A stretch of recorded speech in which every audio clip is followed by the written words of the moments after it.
the concept of raising your vibration and how it could potentially be, you could potentially be undermining yourself with some actions or nutritional protocols. So let's get into it right away, because I don't want to waste y'all's time. There's always a lot of talk around this space about raising one's vibration. And so there's a lot of focus on how to raise your vibration and how to elevate and all of these other things, because it makes sense. A lot of people want to feel good and be elevated and have those happy feelings and those positive emotions. There's always a seek to get out of a dark place and find that light or that inner glow. So it makes sense.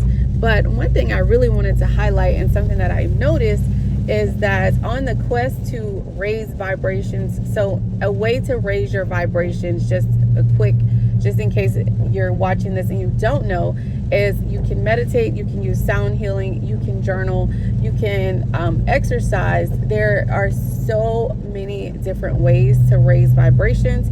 If you would like a video on this subject or a podcast on this subject, let me know in the comments below and I will get right on that for you guys. But anyways, as far as taking this journey on, like self-discovery and personal development and personal growth and self-mastery, oftentimes when we seek to raise our vibrations, we don't actually remove the things that are lowering our vibrations. And so there's also a lot of talk around, the interwebs about, what lowers your vibrations. In my own particular studies and growth and experiences and work with others, I have found, and what has been revealed and repeated in multiple cases, is the true low vibrational food for that food aspect is really going to be your sugar intake. Is that when I have an overconsumption of sugar, whether it be in the form of too many bananas or grapes or whatever, kiwis, whatever floats your boat, or cookies, cakes, pies, sweets, and all these other things, I start to notice that there is a negative mood associated with it. So initially, when you eat sugar, there's a dopamine or feel-good response in the brain. So your brain is like, oh my God, this is so freaking awesome. And you're living life and you're doing the dang thing. And then there's a crash.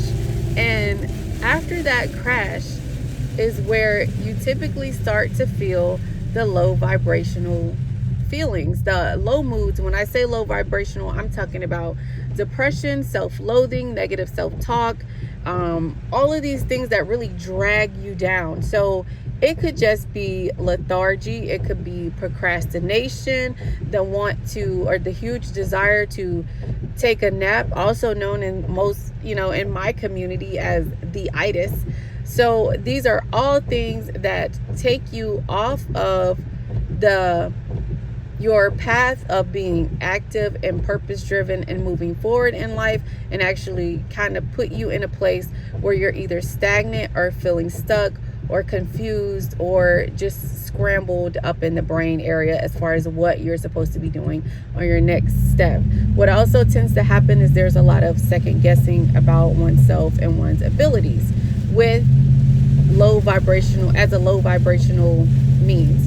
So when we relate this to consumption or food consumption, I will say that you could be doing all of the things, the meditations, the yoga, the grounding with weightlifting, the personal development, tools, and learning how to, reframe your mindset, and the daily affirmations and all of this.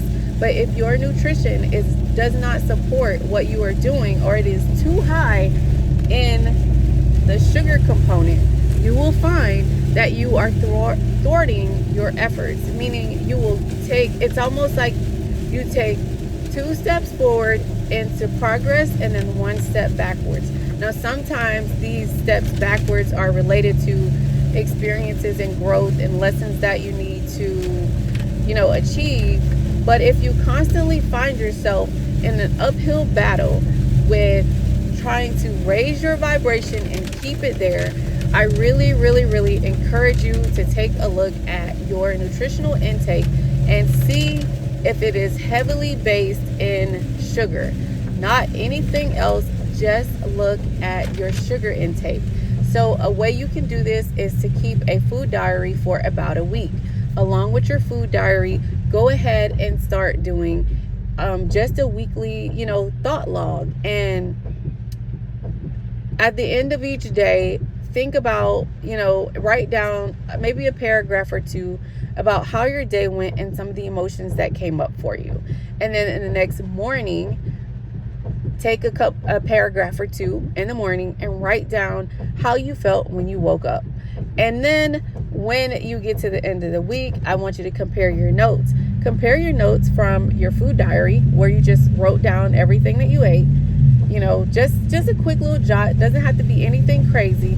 And then also compare your notes to how you felt at the end of each day and the beginning of the other days. If you are noticing that there's a constant flow of low feelings, either at the end of your day and starting your morning in the other day, then I want you to take a look at your food diary and see what it is that you ate and how it could be connected. So these are just some simple tools to give you an idea of self-auditing and self-monitoring yourself, so that again you are more equipped to use the energies and things that are available to us on this plane to create the life and the reality that you deserve.